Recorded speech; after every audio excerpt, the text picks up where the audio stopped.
Hello बच्चों, कैसे हैं आप लोग। उम्मीद करते हैं सब अच्छे होंगे और अपनी प्रिपरेशन को आगे बढ़ा रहे होंगे। इस वीडियो लेक्चर के अंदर आपके साथ डिस्कस करेंगे द बेस्ट बुक की एक्सरसाइज 2.2।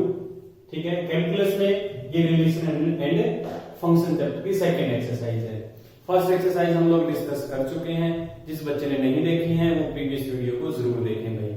और इन दोनों ही वीडियो को देखने से पहले मैं आपको रिकमेंड करूंगा, जो बच्चे नए हैं, जो फर्स्ट टाइम पढ़ रहे हैं सेट को, वो हमारे जो एनसीईआरटी की सीरीज है क्लास 11th का फर्स्ट चैप्टर जो है उसको एक बार जरूर देखें, क्योंकि ये क्वेश्चंस करने से पहले आपको बेसिक आइडिया जरूर होना चाहिए।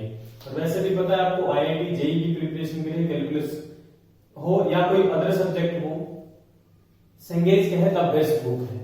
और बेस्ट बुक के क्वेश्चंस करने से पहले आपको बेसिक आइडियाज होने चाहिए। तो ज्यादा टाइम ना लेते हुए आपका स्टार्ट करते हैं। फर्स्ट क्वेश्चन देखो क्या कह रहा है। ये कहता है एक सेट है, उसके अंदर नंबर ऑफ एलिमेंट्स हैं 6। सेट ए के पास नंबर ऑफ एलिमेंट्स हैं 6 और एक अनदर सेट है बी और ए की कार्टेशियन प्रोडक्ट बी के साथ, उसके अंदर जो नंबर ऑफ एलिमेंट्स हैं वो है 42। ठीक है, कह रहा है find number of elements in B. तो बिल्कुल बेसिक क्वेश्चन है। मैंने कहा हमें पता है कि जब number of elements A Cartesian B होता है वो किसके इक्वल होता है, number of elements in A into number of elements in B is equal to 42। अब ये हमें पता है ये कितना है, 6 है, तो number of elements in B कितना हो जाएगा 42/6 यानी कि 7 is your answer. Number of elements in set B आपके पास क्या रहेंगे, 7 रहेंगे। ये फर्स्ट पार्ट हो जाएगा। सेकंड पार्ट देखो क्या कहता है।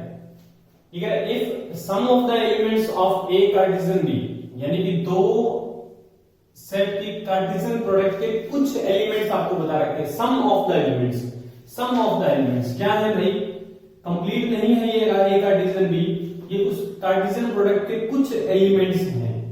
ठीक है, क्या है ये, कुछ एलिमेंट्स हैं x, p, p, q, r, s।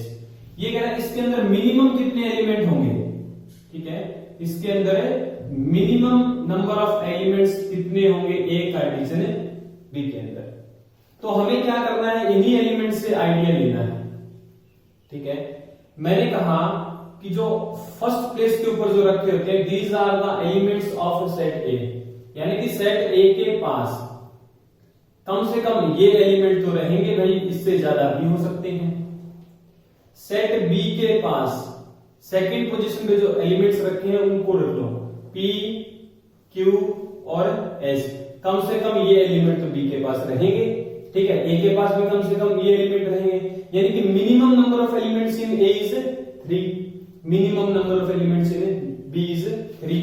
तो minimum of A Cartesian B कितना हो जाएगा, मिनिमम ऑफ ए में मिनिमम कितने हैं, कम से कम 3 इंटू 3 कितने, 9। तो ए कार्टेशियन बी में कम से कम 9 एलिमेंट्स तो रहेंगे ही रहेंगे। ठीक है, सम ऑफ द एलिमेंट्स आपको गिवन थे, ये पूछ रहा था कि ए कार्टेशियन बी में मिनिमम कितने एलिमेंट्स रहेंगे। ठीक है, तो ये था आपका फर्स्ट क्वेश्चन। अगर आपके फंडे बिल्कुल क्लियर हैं तो आप कहीं पर रुकने वाले नहीं है, चाहे वो आईआईटी जेईई हो चाहे वो सीबीएसई बोर्ड हो। ठीक है, सेकंड क्वेश्चन देखो। ये कह रहा है एक सेट है ए, उसके अंदर एलिमेंट्स है 1, 2, 3 अप टू 14। ठीक है, 1 से लेकर 14 तक क्या है, नेचुरल नंबर्स हैं। कह रहे define a relation from A to A, यानी कि ऑन ए आपको क्या करना है, रिलेशन डिफाइन करना है। रिलेशन के अंदर जो एलिमेंट्स आएंगे वो आएंगे x, y टाइप के, such that x minus 3y is equal to 0 और x और y दोनों कहां से भाई, a से बिलोंग करेंगे। कह रहे इसकी डोमेन बताओ, इसकी रेंज बताओ और इसकी क्या बताओ, कोडोमेन भी बताओ। तो कोडोमेन तो हम लोग क्या करते हैं, जब रिलेशन देता है वहीं से बता सकते हैं। जो सेकंड पोजीशन पे सेट होता है वही कोडोमेन, तो सीधा सीधा कोडोमेन ऑन ए है तो कोडोमेन क्या हो जाएगा, ए ही हो जाएगा। ठीक है, और अगर डोमेन और रेंज को देखना तो हम क्या करते हैं, ठीक है, जब डेटा क्या फाइनाइट सेट है तो उसको लिख लो, ठीक है, रोस्टर फॉर्म में लिख लो। रोस्टर फॉर्म में जो आएंगे फर्स्ट पोजीशन वाले क्या बन जाएंगे डोमेन, सेकंड पोजीशन वाले क्या बन जाएंगे रेंज। तो हमने कहा जरा इस रिलेशन को लिखने की कोशिश करते हैं। यहां देखो आपको क्या गिवन है, x minus 3y equals to 0, यानी कि x और y should be related by this relation, this equation को सेटिस्फाई करने वाले होने चाहिए। तो बेसिकली ये कहेंगे x की वैल्यू क्या होनी चाहिए 3y, ठीक है, x minus 3y equals to 0 means x equals to 3y। तो बेसिकली देखा जाए तो इसके अंदर जो एलिमेंट्स आएंगे 3y, y टाइप के आएंगे such that y belongs to a। जरा रखो, मैंने कहा y को 1 रखा तो ये आ जाएगा 3, अगर y को 2 रखा तो फर्स्ट टप्पल पे आ जाएगा 6, फर्स्ट पोजीशन पे क्या आ जाएगा 6। फिर y को 3 रखेंगे, अब y यहां से उठा के लाएंगे ना, y को जब आप 3 रखेंगे तो ये क्या हो जाएगा 9, ठीक है। y को 4 रखा तो यहां क्या हो जाएगा 12। क्या y को 5 रख सकते हैं, अगर 5 रखेंगे तो यहां 15 हो जाएगा। और देखो इसके ऊपर कंडीशन क्या थी कि x भी किससे बिलोंग करना चाहिए a से, और y भी किससे बिलोंग करना चाहिए भाई a से। तो यहां ये कह सकते हैं कि y should belongs to a and 3y should also belongs to a, but 3y 15 हो गया, ये तो नहीं बिलोंग करेगा, तो इससे आगे नहीं लिख पाएंगे। तो यही आपका क्या हो जाएगा, ये सेट खत्म हो जाएगा। हमने कहा डोमेन, डोमेन आपको पता है रिलेशन को देख के लिखी जाती है, ये वाली पोजीशन पे जो एलिमेंट्स है दीज आर डोमेन। तो आप कहेंगे domain of this relation R क्या हो जाएगी 3, 6, 9 एंड 12। रेंज की बात करें तो रेंज क्या होता है, जो जो सेकंड पोजीशन के ऊपर एलिमेंट्स आते हैं 1, 2, 3, 4, तो 1, 2, 3 एंड 4, ये क्या हो जाएंगे आपके रेंज के एलिमेंट्स हो जाएंगे, ठीक है। तो वेरी सिंपल, ये बेसिकली एनसीईआरटी का क्वेश्चन है, आपको एनसीईआरटी में देखने को मिलेगा। ये क्वेश्चन आपको कहां देखने को मिल सकता है, एनसीईआरटी में मिलेगा। जिस बच्चे ने एनसीईआरटी पढ़ी होगी तो एनसीईआरटी जरूरी है, ठीक है ना, फंडामेंटल है एनसीईआरटी।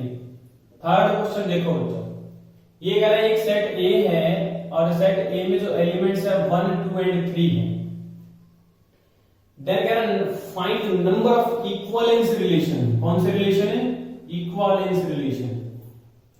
इक्विवेलेंस रिलेशन आपको निकालने हैं, कितने रिलेशन हो सकते हैं इस सेट के ऊपर कंटेनिंग 1, 2, कंटेनिंग 1, 2, यानी कि ऐसे कितने इक्विवेलेंस रिलेशन होंगे जिसके अंदर 1, 2 एलिमेंट प्रेजेंट रहेगा, ये आपको बताना है। ऐसे कितने रिलेशन रहेंगे, ठीक है ना, यानी कि आपको क्या करना है, इस सेट के ऊपर जितने भी इक्विवेलेंस रिलेशन बना सकते हो बनाइए। बनाने के बाद आप उनको लिस्ट कर दो जो क्या करते हैं 1, 2 को कंटेन करते हैं। मैंने कहा 1, 2 को कंटेन करने वाले इक्विवेलेंस रिलेशन बताने हैं, ठीक है। तो सब बच्चों को पता है कि इक्विवेलेंस रिलेशन क्या होता है, जो क्या हो रिफ्लेक्सिव भी हो, ठीक है, सिमेट्रिक भी हो, ठीक है, और ट्रांजिटिव भी हो। जो तीनों प्रॉपर्टी को फॉलो करता हो ऐसा रिलेशन क्या होता है इक्विवेलेंस रिलेशन होता है। और रिफ्लेक्सिव जो रिलेशन होता है सबको पता है, रिफ्लेक्सिव रिलेशन किसके ऊपर डिपेंड करता है सेट के ऊपर। रिफ्लेक्सिव रिलेशन किसके ऊपर डिपेंड करता है सेट के ऊपर, यानी कि सेट के अंदर जितने भी एलिमेंट्स हैं वो सब एक दूसरे से क्या होने चाहिए, एक दूसरे से नहीं, वो खुद से रिलेटेड होने चाहिए। क्या होने चाहिए, खुद से रिलेटेड होने चाहिए। अगर किसी रिलेशन के अंदर किसी पर्टिकुलर सेट के सारे एलिमेंट खुद से रिलेटेड है तो वो रिफ्लेक्सिव होगा। तो यानी कि जब भी आपको इक्विवेलेंस रिलेशन लिखना होता है, ठीक है, मान लो कि रिलेशन R1 आपको लिखना है, उसको इक्विवेलेंस बनाना है, तो आप क्या करते हैं उस सेट के सभी एलिमेंट्स को खुद से रिलेट करके तो लिख ही देते हैं। अब सोचा जाता है बाकी के बारे में। अब देखो, अब इसने कहा कि उस रिलेशन के अंदर 1, 2 होना चाहिए, ठीक है, 1, 2 होना चाहिए। मैंने कहा ये लो भाई 1, 2 रख दिया। अब हमें इस रिलेशन को बनाना है इक्विवेलेंस रिलेशन, ठीक है। और जो ये सिमेट्रिक प्रॉपर्टी का आप सोचेंगे तो सिमेट्रिक प्रॉपर्टी डिपेंड करती है रिलेशन के ऊपर। आप क्या करते हैं, रिलेशन के एलिमेंट्स को स्वाइप करके देखते हैं, स्वैप करने के बाद, स्वाइप नहीं स्वैप करने के बाद जो एलिमेंट बनते हैं अगर वो भी उस रिलेशन से बिलोंग कर जाए तो वो क्या होता है सिमेट्रिक, अदरवाइज वो सिमेट्रिक नहीं होता। तो ये तीनों चीजें तो सिमेट्रिक में कोई परेशान करती नहीं है, इनको तो हम सिमेट्रिक में चेक ही नहीं करते, ये परेशान करेगा। ये कहेगा अगर 1,2 उसमें आएगा तो 2,1 भी उसके अंदर आना चाहिए, क्योंकि स्वैप करने के बाद 2,1 बनेगा, यानी कि इंटरचेंज करने के बाद। ठीक है भाई, क्या किसी और एलिमेंट को रखने की जरूरत है? क्या ये ट्रांजिटिव है? देखो ये तीनों ट्रांजिटिव बनने में इसको कोई परेशानी नहीं करेगी। 1,1 है, ये कॉमन है तो 1 2 इसके अंदर पड़ा है, 2 2 है, 2 1 है, यानी कि इस रिलेशन को जब आप चेक करने जाएंगे ना तो डेफिनेटली क्या है, इक्विवेलेंस रिलेशन है। ठीक है, ये क्या है, इक्विवेलेंस रिलेशन। क्योंकि इसको कोई दिक्कत नहीं है रिफ्लेक्सिव होने में, सिमेट्रिक हमने बना दिया, ट्रांजिटिव भी बना दिया हमने। 1 2 2 1 है तो 1 1 भी है, 2 1 है 1 2 है तो 2 2 भी है। इनके साथ भी देखेंगे कि यहाँ कॉमन आ रहा है, 2 1 भी है, यहाँ इसके साथ तो बन ही नहीं रहा, 1 2 भी है, कोई दिक्कत नहीं है इसको। सिमेट्रिक, रिफ्लेक्सिव, ट्रांजिटिव होने में इसको कोई दिक्कत नहीं है। यानी कि आपने एक रिफ्लेक्सिव इसके ऊपर लिखा, उसमें इसको इंक्लूड किया, उसको क्या किया, सिमेट्रिक बनाया, फिर देखा कि क्या वो ट्रांजिटिव है। अगर ये ट्रांजिटिव नहीं होता तो हम इसमें कुछ और ऐड करते जिससे ये ट्रांजिटिव बन जाता। ठीक है साहब, दूसरा रिलेशन लिखने की कोशिश करते हैं। मैंने कहा 1 1 2 2 3 3, ये तो आएगा ही आएगा, 1 2 और 2 1 भी आएगा ही आएगा। इसके अलावा कोई भी एलिमेंट रखने की कोशिश करो। मैंने कहा क्योंकि इससे अलग लिखना है ना, हमने इससे अलग लिखना है तो मैंने कहा 1 3 रख देते हैं, 1 3, बिकॉज 1 1 आ गया, 2 2 3 3, 1 2 2 1, तो 1 3 रखा।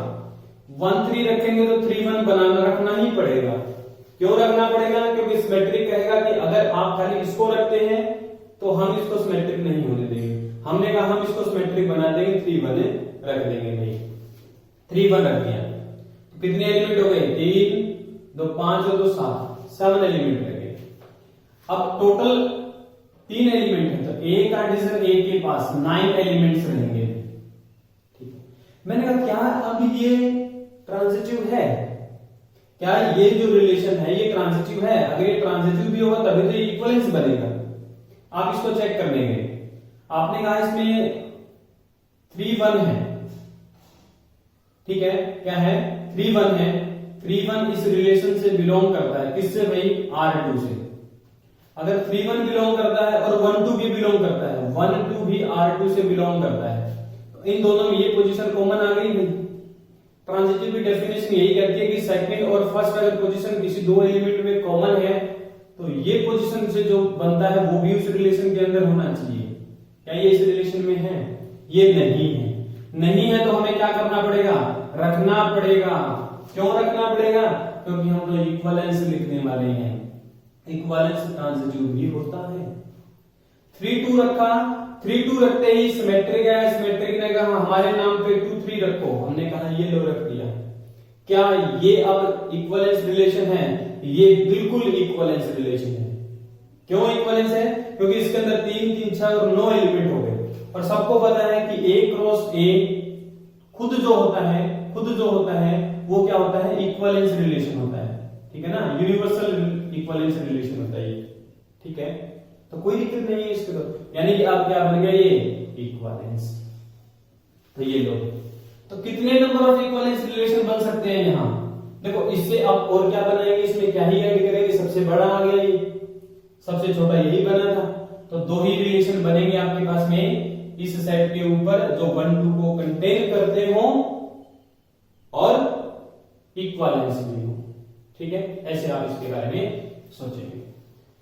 नेक्स्ट चलते हैं भी क्वेश्चन नंबर 4 के पास। अगर किसी बच्चे को इक्विवेलेंस में दिक्कत आ रही है तो उसके लिए भी सेपरेट वीडियो आपको यहाँ पर चैनल पर मिल जाएगी।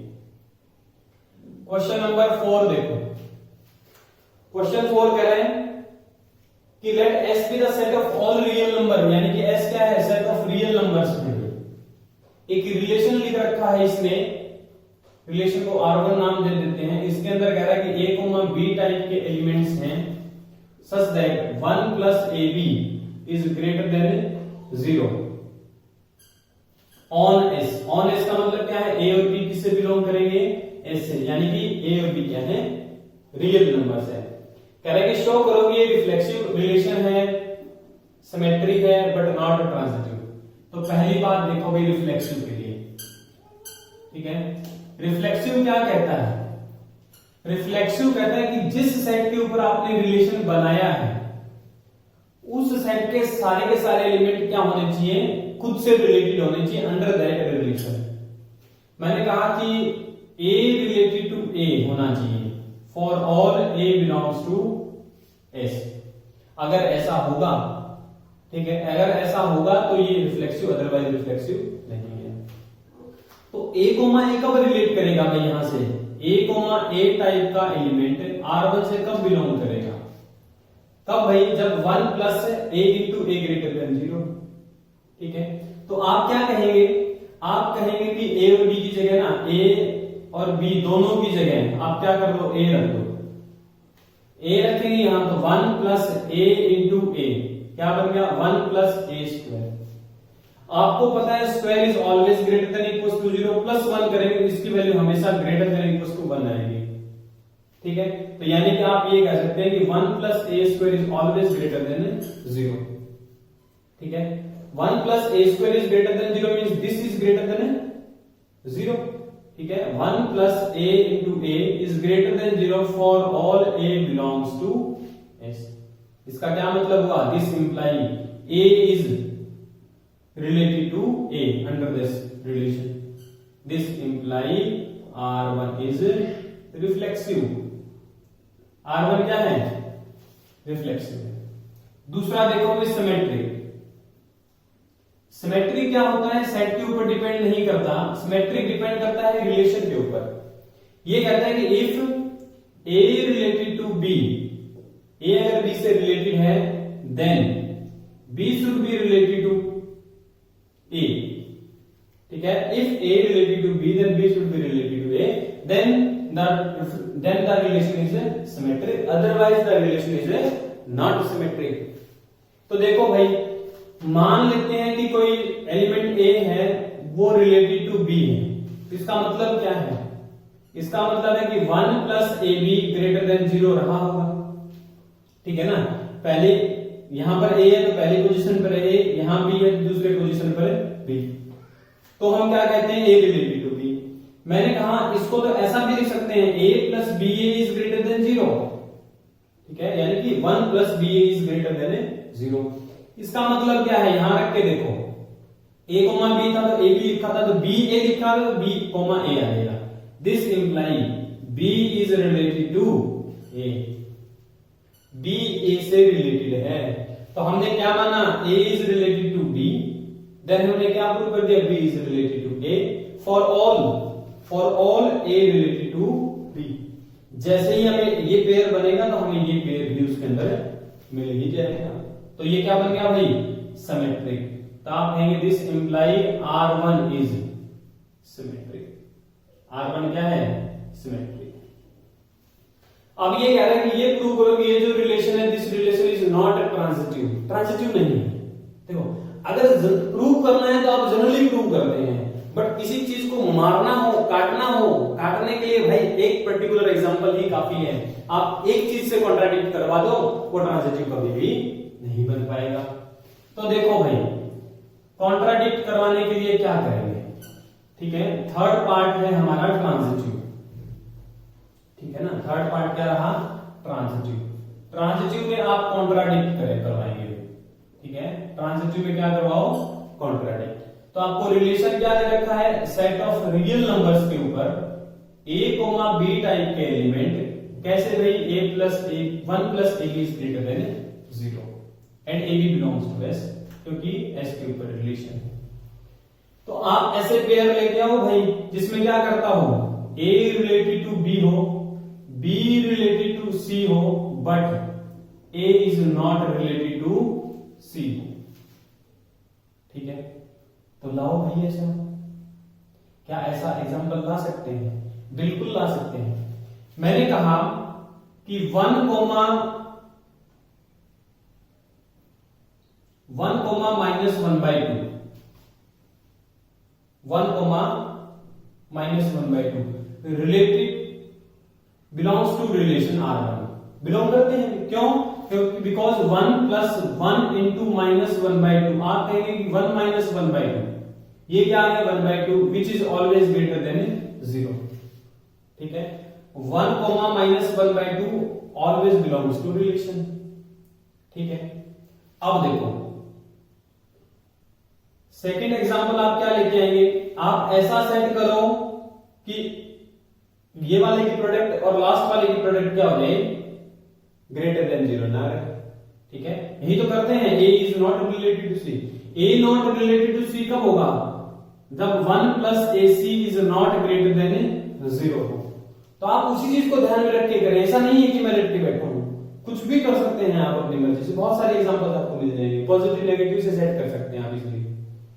दूसरा देखो भाई, आपको क्या चाहिए, ये पोजीशन तो फिक्स हो गई क्योंकि यहां B है और यहां B है, माइनस 1/2 फिक्स हो गया है यहां, तो यहां तो आपको माइनस 1/2 ही रखना पड़ेगा। ठीक है, यहां आप कुछ भी रख सकते हैं, you are free to write. मैंने कहा -3 रख लेते हैं। क्यों रखा, क्योंकि 1 और -3 की प्रोडक्ट हो जाएगी -3 और 1 में -3 ऐड करेंगे तो -2, जो कि ग्रेटर देन 0 नहीं रहेगा। -1/2 comma -3 related to belongs to R1। क्यों बिलोंग करते हैं, बिकॉज 1 प्लस -1/2 इंटू -3, माइनस से माइनस कटा, 1 प्लस 3/2, this is always greater than 0। But आप क्या कहेंगे, 1 -3 does not belongs to R1, यानी कि 1 इज नॉट रिलेटेड टू -3। क्यों भाई, as 1 plus 1 into -3 is equal to 1 - 3 -2 which is not greater than 0। ठीक है, ऐसे बहुत सारे एग्जांपल आप सेट कर सकते हैं जिससे कि ये ट्रांजिटिव नहीं बनेगा। ठीक है, तो जब भी आपको किसी को काटना हो, किसी चीज को गलत प्रूव करना हो, उसके लिए एक कॉन्ट्राडिक्ट एग्जांपल काफी रहता है। और जब आपको प्रूव करना है कि ऐसा चीज हमेशा होल्ड करता है, तो आपको उसको जनरल प्रूफ करना पड़ता है। ठीक है, तो ये था आपका क्वेश्चन नंबर 4।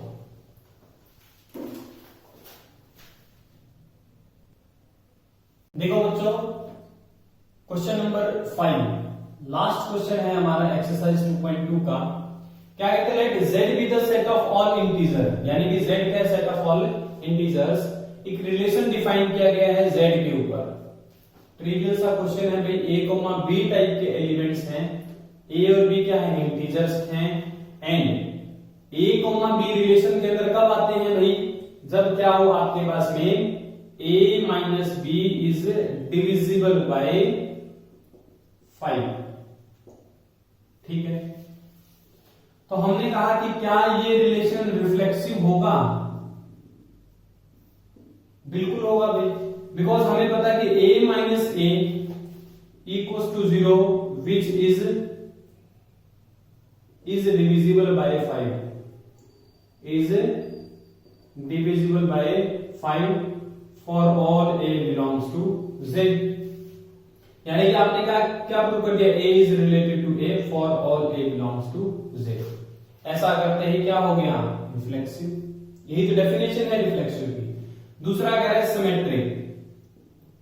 सिमेट्रिक कैसे प्रूव करेंगे भाई, मान लेते हैं कि if a is related to b, अगर a रिलेटेड टू b है, इसका मतलब क्या है, a minus b is divisible by 5। Divisible by 5 का मतलब क्या होता है, 5 का मल्टीपल होगा भाई 5 इंटू k सम नंबर। हमने कहा नेगेटिव से मल्टीप्लाई कर दो, तो यहां से आ जाएगा b माइनस a और 5 इंटू माइनस a। इसका मतलब क्या हो गया, b minus a is divisible by 5, is divisible by 5। Multiple, उसका मल्टीपल लिखा जाएगा, डिविजिबल है, डिविजिबल बाय 5 और it means b is related to a।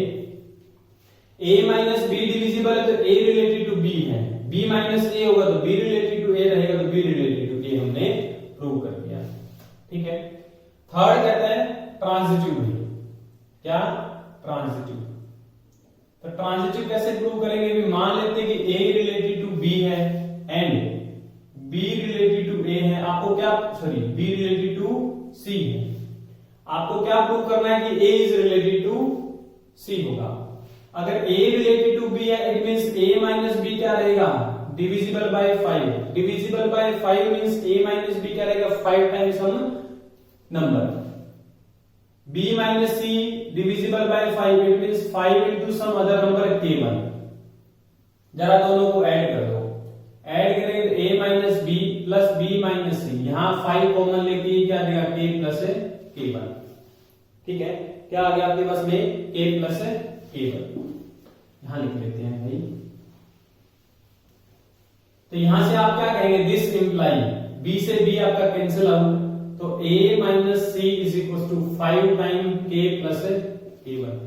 This implies a minus c is divisible bye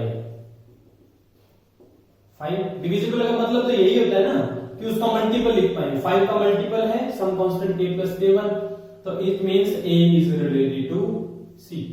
a related to b है and b related to c है, then a is of course related to c। यही तो definition है transitive की, hence the relation is transitive. तो r को हमने क्या प्रूव कर दिया भाई, रिफ्लेक्सिव। ये रिफ्लेक्सिव भी है, ये सिमेट्रिक भी है, और ये क्या है, ट्रांजिटिव भी है। ये तीनों ही प्रॉपर्टी को फॉलो कर रहा है। इट मींस r क्या है, r इज इक्विवेलेंस रिलेशन। और इक्विवेलेंस का जैसा कि आप लोगों को पता है, इक्विवेलेंस बहुत ही अच्छी टूल रहती है अभी as far as partition of a particular set is concern. अगर आप एक इक्विवेलेंस रिलेशन बना पाते हैं, इट मींस आप क्या कर सकते हैं, उस पर्टिकुलर सेट को अंडर दैट रिलेशन एक पार्टीशन में लिख सकते हैं, पूरे को क्या कर सकते हैं, पार्टीशन कर सकते हैं, अलग अलग पार्ट्स में डिवाइड कर सकते हैं, और डिसजॉइंट पार्टीशंस होते हैं वो, ठीक है ना, म्यूचुअली डिसजॉइंट पार्टीशंस होते हैं। ठीक है, तो ये था